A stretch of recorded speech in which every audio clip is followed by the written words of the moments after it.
Good morning friends. ಈ ದಿನ ನಾವು ಈ ಜಾಸ್ಮಿನ್ ಹೂವು ಅಂತ ಹೇಳ್ತೀವಲ್ಲ, ಮನೆಗಳಲ್ಲಿ ಬಿಡ್ತಕ್ಕಂಥದ್ದು ಸ್ಪ್ಯಾನಿಷ್ ಜಾಸ್ಮಿನ್ ಹೂವು ಅಂತ ಹೇಳ್ತಾರೆ. ಆ ಹೂವುಗಳಲ್ಲಿ ವಿಶೇಷತೆ ಅದರ ವಾಸನೆ, ಜಾಸ್ಮಿನ್ದು ವಾಸನೆ ಅಂತ ಹೇಳ್ತಾರಲ್ಲ, ಅದು ಹೇಗೆ ಉತ್ಪತ್ತಿ ಆಗುತ್ತೆ, ಎಲ್ಲಿ ಉತ್ಪತ್ತಿ ಆಗುತ್ತೆ, ಎಷ್ಟೊತ್ತಿನಲ್ಲಿ ಉತ್ಪತ್ತಿ ಆಗುತ್ತೆ ಅನ್ನೋ ಒಂದು ವಿಸ್ಮಯಕಾರವನ್ನ ನಾವು ಮಕ್ಕಳಿಗೆ ತಿಳಿಸೋಕೆ ಪ್ರಯತ್ನ ಮಾಡೋಣ. ನಮಗೂ ಎಷ್ಟೋ ವಿಷಯಗಳು ಗೊತ್ತಿರೋದಿಲ್ಲ, ಆದ್ರೆ ಅದನ್ನ ಸ್ವಲ್ಪ ರಿಸರ್ಚ್ ಮಾಡಿದ್ರೆ ಮಾತ್ರ ಗೊತ್ತಾಗುತ್ತೆ. ಈಗ ಹೂವಿನ ದಳಗಳಲ್ಲಿರ್ತಕ್ಕಂಥ ವಿಶೇಷ ಶ್ರವಣ ಜೀವಕೋಶಗಳು, ಉತ್ಪತ್ತಿ ಮಾಡ್ತಕ್ಕಂಥ ಜೀವಕೋಶಗಳು, ಸೆಕ್ರೆಟರಿ ಸೆಲ್ಸ್ ಅಂತ ಕರೀತಾರೆ ಇಂಗ್ಲಿಷ್ ನಲ್ಲಿ, ಅವುಗಳು ಹೇಗೆ ಕೆಲಸ ಮಾಡುತ್ತೆ ಅನ್ನೋದು ನೋಡೋಣ ಬನ್ನಿ.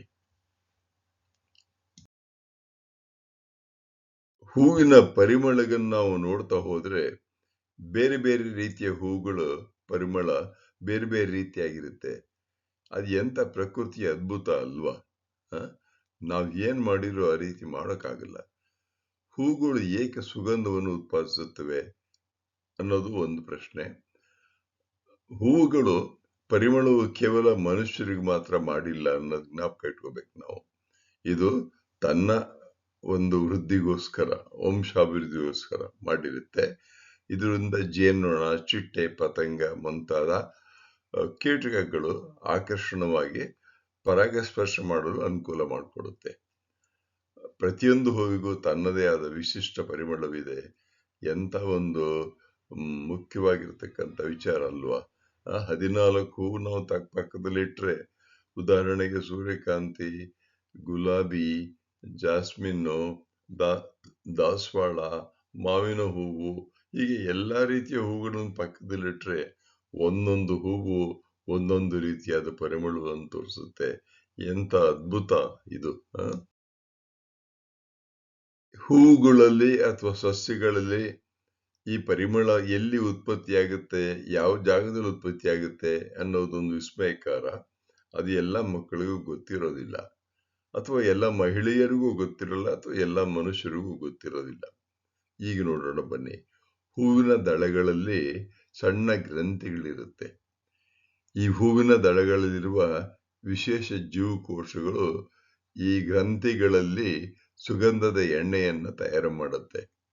ಅದು ಹೇಗೆ ತಯಾರು ಮಾಡುತ್ತೆ, ಯಾವುದರಿಂದ ಮಾಡುತ್ತೆ ಅಂತ ಮುಂದೆ ಹೇಳ್ತೀನಿ. ಅದು ಗಾಳಿಯಲ್ಲಿ ಆವಿಯಾಗಿ ಹರಡಿ ನಮ್ಮ ಮೂಗಿಗೆ ತಲುಪುತ್ತೆ. ನಾವು ಹೂವು ಕಿತ್ತಲೇಬೇಕಾಗಿಲ್ಲ, ಆದ್ರೂ ಸಹಿತ ಹೂವಿನ ವಾಸನೆ ಬರ್ತಾ ಇರುತ್ತೆ.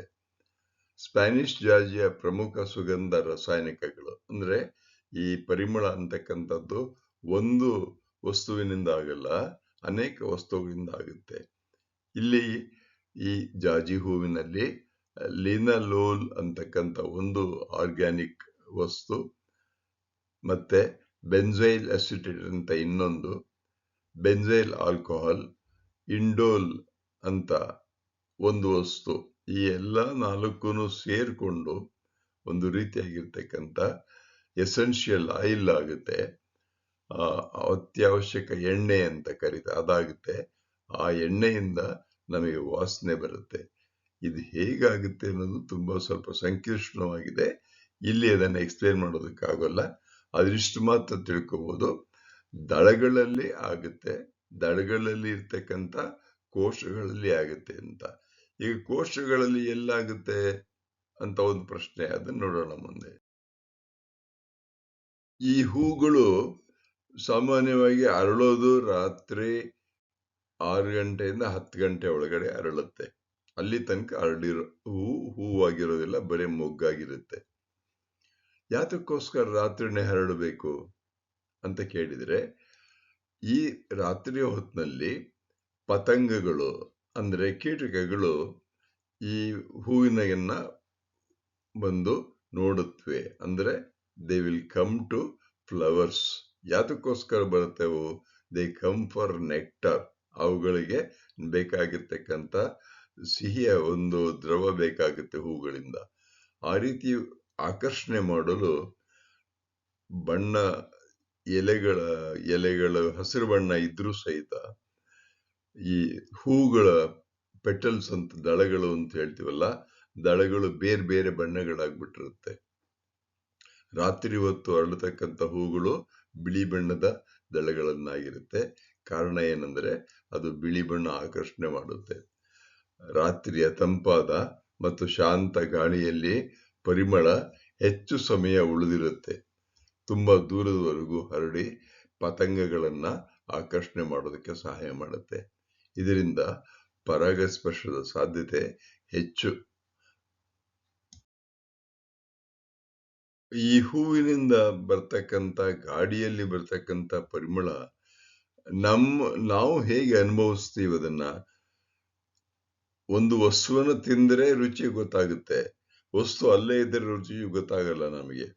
ಮಾವಿನ ಹಣ್ಣು ಅಲ್ಲಿದ್ರೆ ಅದು ಸಿಹಿಯಾಗಿದೆ ಅಂತ ಗೊತ್ತಿರುತ್ತೆ, ಹುಳಿ ಇರ್ಬೋದು ಅಂತ ಅಂದ್ಕೊಂತೀವಿ. ಆದ್ರೆ ಅದು ರುಚಿ ಹೇಗಿದೆ ಅನ್ಬೇಕಾದ್ರೆ ನಾವು ನಾಲಿಗೆ ಮೇಲೆ ಹಾಕೊಂಡು ಅಗದಾಗ ಮಾತ್ರ ಗೊತ್ತಾಗುತ್ತೆ. ಆದರೆ ಈ ಪರಿಮಳ ಮಾತ್ರ ಗಾಳಿಯಲ್ಲಿದ್ದಾಗಲೇ ಅದು ನಮಗೆ ಗೊತ್ತಾಗುತ್ತೆ. ಕಾರಣ ಏನಂದ್ರೆ ಮೂಗಿನೊಳಗೆ ಆಲ್ಫ್ಯಾಕ್ಟರಿ ರಿಸೆಪ್ಟರ್ಸ್ ಅಂತ ಇದೆ. ಇದು ಗಾಳಿ ಬಂದ ತಕ್ಷಣ ಉತ್ತೇಜನಗೊಂಡು ಅದು ಮೆದುಳಿಗೆ ಆ ವಾಸನೆಯನ್ನು ತಗೊಂಡೋಗುತ್ತೆ. ಮೆದುಳಿನಲ್ಲಿರ್ತಕ್ಕಂಥ ಕೆಲವು ಭಾಗಗಳು, ಇದು ಜಾಜಿ ಹೂವಿನ ಪರಿಮಳ, ಇದು ರೋಸ್ ಅಥವಾ ನಮ್ಮ ಗುಲಾಬಿ ಹೂವಿನ ಪರಿಮಳ, ಶಾವಂತಿಗೆ ಹೂವಿನ ಪರಿಮಳ ಅಂತ ಹೀಗೆ ಬೇರೆ ಬೇರೆ ನಾವು ಹೇಳ್ತೀವಿ. ಮನೆಯಲ್ಲಿ ಊದಿನ ಕಡ್ಡಿ ಹಚ್ಚುತ್ತೀವಲ್ಲ, ಅಗರಬತ್ತಿ ಹಚ್ಚಿದಾಗ ಸಹಿತ ವಾಸನೆ ಬೇರೆ ಬೇರೆ ಬರುತ್ತೆ. ಎಲ್ಲೋ ಹಚ್ಚಿರ್ತಾರೆ, ಎಲ್ಲೋ ವಾಸನೆ ನಮ್ಮ ಕಿವಿಗೆ ಬೀರುತ್ತೆ, ನಮ್ಮ ಮೂಗಿಗೆ ಬೀರುತ್ತೆ. ಕಾರಣ ಏನಪ್ಪಾ ಅಂದ್ರೆ ನಮ್ಮ ಈ ಒಂದು ಮೂಗಿನ ಒಳಭಾಗದಲ್ಲಿ ಆಲ್ಫ್ಯಾಕ್ಟರಿ ರಿಸೆಪ್ಟರ್ಸ್ ಅಂತ ಇದೆ, ಅಲ್ಲಿಂದ ಬ್ರೈನ್ಗೆ ಹೋಗುತ್ತೆ. ಪರಿಮಳವು ರಾಸಾಯನಿಕ ಸಂದೇಶವಾಗಿ ಮೂಗಿನಿಂದ ಮೆದುಳಿಗೆ ಹೋಗುತ್ತೆ. ಜಾಜಿ ಹೂವಿನ ಪರಿಮಳ ಅತ್ಯವಶ್ಯಕ ಎಣ್ಣೆಗಳಿಂದ ಉಂಟಾಗಿದೆ ಅಂತ ಹೇಳಿದೆ. ಜೊತೆಗೆ ಈ ಪರಿಮಳ ಕೀಟಗಳನ್ನು ಆಕರ್ಷಣೆ ಮಾಡುತ್ತೆ. ಸಂಜೆ ಮತ್ತು ರಾತ್ರಿ ಮಾತ್ರ ಇದು ಪರಿಮಳವನ್ನು ಹರಡುತ್ತೆ. ನಮ್ಮ ಮೂಗಿಗೆ ತಲುಪಿದ ಮೇಲೆ ನಮಗೆ ವಾಸನೆ ಗೊತ್ತಾಗುತ್ತೆ. ಈ ಪ್ರಕೃತಿಯಲ್ಲಿ ಪ್ರತಿಯೊಂದು ಪರಿಮಳಕ್ಕೂ ಒಂದು ವೈಜ್ಞಾನಿಕ ಉದ್ದೇಶ ಇದೆ. ಈಗ ಸ್ವಲ್ಪ ಸರಳವಾಗಿ ತಿಳ್ಕೊಳ್ಳೋಣ. ಹೂವಿನ ದಳಗಳಲ್ಲಿ ಕೋಶಗಳು, ಬೇಕಾದಷ್ಟು ಕೋಶಗಳಿರುತ್ತೆ. ಸಾಮಾನ್ಯವಾಗಿ ಪ್ರತಿಯೊಂದು ಕೋಶಗಳು ಸಹಿತ ಒಂದೇ ರೀತಿಯಾಗಿರ್ತಕ್ಕಂಥ ಒಳಭಾಗವನ್ನು ಹೊಂದಿರುತ್ತೆ, ಸ್ಟ್ರಕ್ಚರ್ ಇರುತ್ತೆ. ನಾನು ಎಡಭಾಗದಲ್ಲಿ ಒಂದು ಚಿತ್ರ ತೋರಿಸಿದ್ದೀನಿ, 2 ಚಿತ್ರ ತೋರಿಸಿದ್ದೀನಿ. ಕೆಳಗಿರ್ತಕ್ಕಂಥ ಹಸಿರು ಬಣ್ಣ ಚಿತ್ರ ಮೈಕ್ರೋ ಫೋಟೋಗ್ರಾಫ್ ಅಂತ, ಎಲೆಕ್ಟ್ರಾನ್ ಮೈಕ್ರೋಸ್ಕೋಪ್ ನಲ್ಲಿ ತೆಗೆದುಕೊಂಡಿರ್ತಕ್ಕಂಥ ಒಂದು ಸಸ್ಯದ ಚಿತ್ರ, ಅಂದ್ರೆ ಪೆಟಲ್ಸ್ ದಳಗಳಲ್ಲಿರ್ತಕ್ಕಂಥ ಒಂದು ಚಿತ್ರ. ಅದ್ರಲ್ಲಿ ನೀವು ಸೂಕ್ಷ್ಮವಾಗಿ ಪರೀಕ್ಷೆ ಮಾಡಿದ್ರೆ ನಿಮಗ್ ಗೊತ್ತಾಗುತ್ತೆ ಅದರೊಳಗಡೆಗೆ ಏನಿದೆ ಅಂತ ನಿಮಗ್ ಗೊತ್ತಾಗುತ್ತೆ. ಅಲ್ಲಿ ಉದಾಹರಣೆಗೆ ಈಗ ನಾವು ನೋಡ್ತಾ ಇದೀವಲ್ಲ, ಇಲ್ಲಿ ತೋರಿಸ್ತಾ ಇದೀನಲ್ಲ, ಇವೆಲ್ಲವೂ ಸಹಿತ ಬೇರೆ ಬೇರೆ ಭಾಗಗಳು. ಇದ್ರಲ್ಲೂ ಬೇರೆ ಬೇರೆ ಭಾಗಗಳು ಕಾಣಿಸ್ತಾ ಇದೆ. ಆದ್ರೆ ಈ ಚಿತ್ರದಲ್ಲಿ ಇದು ಯಾರೋ ಮಾಡಿರ್ತಕ್ಕಂಥ ಚಿತ್ರ. ಇದು ವಸ್ತುಗಳನ್ನು ಉಪಯೋಗಿಸಿ ಬಣ್ಣದಲ್ಲಿ ಮಾಡಿರ್ತಕ್ಕಂಥ ಚಿತ್ರ. ಇದರಲ್ಲಿ ಮುಖ್ಯವಾಗಿ 3 ಭಾಗ ತೋರಿಸಿದ್ದೀನಿ ನಾನು. ಒಂದು ER ಅಂತ ಬರೆದಿರಲ್ಲ, ಅದು ಎಂಡೋಪ್ಲಾಸ್ಮಿಕ್ ರೆಟಿಕ್ಯುಲಮ್ ಅಂತ. ಇದು ಎಂಡೋಪ್ಲಾಸ್ಮಿಕ್ ರೆಟಿಕ್ಯುಲಮ್ ಅಂತ. ಮತ್ತೆ ಈ ಒಂದು ನೀಲಿಯ ಭಾಗ ತೋರಿಸಿದ್ದೀನಲ್ಲ, MC ಅಂತ, ಅದು ಮೈಟೋಕಾಂಡ್ರಿಯಾ ಅಂತಕ್ಕಂಥದ್ದು. ಇನ್ನೊಂದು ಈ ಹಸಿರು ಬಣ್ಣದ ಸಣ್ಣ ಬಿಲ್ಲೆಗಳಿದೆಯಲ್ಲ, ಅದು ಪ್ಲಾಸ್ಟಿಡ್ಸ್ ಅಂತ. ಈ 3 ಭಾಗಗಳು ಸೇರ್ಕೊಂಡು ಸಸ್ಯದಲ್ಲಿರ್ತಕ್ಕಂಥ ಮುಖ್ಯವಾಗಿರ್ತಕ್ಕಂಥ ಒಂದು ವಸ್ತು ಅಂದ್ರೆ ಕಾರ್ಬನ್, ಗ್ಲೂಕೋಸ್ ಪ್ರಿಪೇರ್ ಆಗಿರುತ್ತಲ್ಲ, ಆ ಕಾರ್ಬನ್ ಅನ್ನ ತೆಗೆದುಕೊಂಡು ಈ 3 ಸೇರ್ಕೊಂಡು ಅವು ಎಸೆನ್ಷಿಯಲ್ ಆಯಿಲ್ ಅನ್ನ ತಯಾರು ಮಾಡುತ್ತೆ ಅಥವಾ ಸುಗಂಧವನ್ನು ತಯಾರು ಮಾಡುತ್ತೆ. ಈ ಸುಗಂಧಗಳು ಒಂದು ಸ್ಪೆಷಲ್ ಕೋಶಗಳಲ್ಲಿ ಶೇಖರಣೆ ಆಗಿರುತ್ತೆ. ಆಮೇಲೆ ಅದು ಜೀವಕೋಶದ ಹೊರಗೆ ಬಿಡುಗಡೆ ಮಾಡಲು ಸಹಾಯವಾಗುತ್ತೆ. ಇಲ್ಲಿ ನಾನು ಬೇರೆ ಬೇರೆಯ ಹೂವುಗಳ ಚಿತ್ರವನ್ನು ತೋರಿಸಿದ್ದೀನಿ. ಇದು ಜಾಜಿ ಹೂವು, ಇದು ಕರಿಬೇವು. ಕರಿಬೇವಿನ ಎಲೆಯ ವಾಸನೆ ನಿಮ್ಗೆಲ್ಲ ಗೊತ್ತಿದೆ ಅಲ್ವಾ? ಕರಿಬೇವು ಮನೆಯಲ್ಲಿ ಅಡಿಗೆಗೆ ಉಪಯೋಗಿಸ್ತಾ ಇದ್ರೆ ನಮ್ಗೆ ಇಲ್ಲಿ ವಾಸನೆ ಬರ್ತಾ ಇರುತ್ತೆ.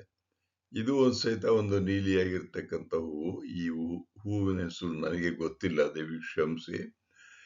ಇಲ್ಲಿ ಕಾಣಿಸ್ತಕ್ಕಂಥದ್ದು ಸಹಿತ ಹಳದಿ ಬಣ್ಣದ ಹೂವು.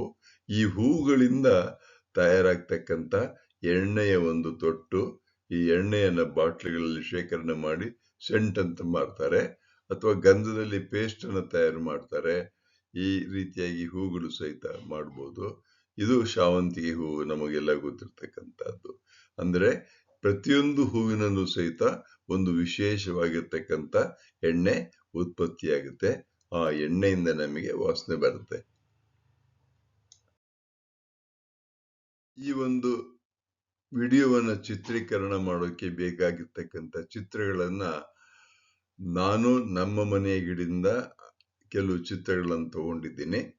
ಮತ್ತೆ ಕೆಲವು ಚಿತ್ರಗಳನ್ನ ವಿಕಿಮೀಡಿಯಾ ಕಾಮನ್ಸ್ ಮತ್ತು ಕ್ರಿಯೇಟಿವ್ ಕಾಮನ್ಸ್ ಇಂದ ತಗೊಂಡಿದ್ದೀನಿ. ಕಂಟೆಂಟು, ಡಿಸೈನು, ವಾಯ್ಸು ಎಲ್ಲ ನಂದು. CG ನಾಗರಾಜ. ನಾನು retired head master of DM school. Scientific guidance ChatGPT, OpenAI ಇಂದ ತಗೊಂಡಿದ್ದೀನಿ. ಈ video purely for education purpose. ಮಕ್ಕಳಿಗೆ ಗೊತ್ತಿಲ್ಲದೆ ಇದ್ದವರಿಗೆ ಇದರ ವಿಚಾರವನ್ನು ತಿಳಿಸೋದಕ್ಕೋಸ್ಕರ ಮಾಡಿರ್ತಕ್ಕಂಥ ವಿಡಿಯೋ ಇದು. ಯೂಟ್ಯೂಬ್ನವರು ಪಬ್ಲಿಷ್ ಮಾಡ್ತಾರೆ, ಅವರಿಗೂ ನನ್ನ ಧನ್ಯವಾದಗಳು. ನನ್ನ ಚಾನಲ್ ನೀವು ನೋಡಬೇಕು ಅಂತಂದ್ರೆ ಅದರಲ್ಲಿ ಸುಮಾರು ಒಂದು 600 ಮೇಲೆ ವಿಡಿಯೋಗಳಿವೆ. ನನ್ನ ಚಾನೆಲ್ನ ಅಡ್ರೆಸ್ ಬೇಕು ಅಂದ್ರೆ ಯೂಟ್ಯೂಬ್ಗೆ ಹೋಗ್ಬಿಟ್ಟು @ನಾಗರಾಜ ಚಿತ್ರದುರ್ಗ 1938 ಅಂತ ಕಟ್ರೆ ಓಪನ್ ಆಗುತ್ತೆ. ನಿಮಗೆ ಯಾವ್ದು ಬೇಕಾದ್ರೂ ಆರಿಸಿ ತಗೋಬಹುದು. ಈ ಚಾನೆಲ್ನಲ್ಲಿ ಬರೀತಕ್ಕಂಥ ವಿಚಾರ ಪರೀಕ್ಷೆಗೋಸ್ಕರ ಅಲ್ಲ. ದಯವಿಟ್ಟು ಯಾರು ಮಕ್ಕಳು ಪರೀಕ್ಷೆಗೆ ಓದ್ಬೇಕು ಅಂತಂದ್ರೆ ಇದರಲ್ಲಿ ಪರೀಕ್ಷೆಯಲ್ಲಿ ಏನು ಸಿಗಲ್ಲ ನಿಮಗೆ. ಇದು ಪ್ರಕೃತಿಯನ್ನು ಅರ್ಥ ಮಾಡ್ಕೊಳ್ತಕ್ಕಂಥ ಒಂದು ವಿಡಿಯೋ. ಹೂವಿನ ಸೌಂದರ್ಯ ಕಣ್ಣಿಗೆ ಸಂತೋಷ ನೀಡುತ್ತದೆ, ಆದರೆ ಅದರ ಪರಿಮಳ ಪ್ರಕೃತಿಯ ಜೀವಚಕ್ರವನ್ನ ಮುಂದುವರಿಸುತ್ತೆ. ಇದನ್ನ ನೀವು ನೋಡಿದ್ದಕ್ಕೆ ಧನ್ಯವಾದಗಳು. ನಿಮಗೆ ಇಷ್ಟವಾದರೆ ದಯವಿಟ್ಟು ನನಗೆ ಈ ಮಾರ್ಕನ್ನು ಕೊಡಿ, ನಿಮ್ಮ ಒಂದು ಕಾಮೆಂಟನ್ನು ಕೊಡಿ. ಜೊತೆಗೆ ಎಲ್ಲರಿಗೂ ಇದನ್ನು ಹೇಳಿ, ಈ ಒಂದು ಹೆಬ್ಬೆಟ್ಟಿನ